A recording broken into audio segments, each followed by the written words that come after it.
In this quick video, I'm gonna show you how to scan your face in myCareer in B2K26.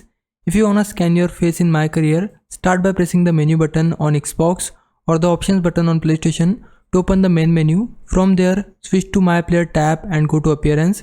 Once you're in the Appearance section, use the right bumper on Xbox or R1 on PlayStation to move over to the Head tab. When you reach the Head selection screen, press X on Xbox or Square on PlayStation. You will then see instructions to download the MyNBA 2K companion app on your smartphone. Go to the App Store or Google Play Store and search for MyNBA 2K. After installing the app, open it and look for the face scan option. It's usually right on the main screen. Follow the on-screen steps to complete your face scan.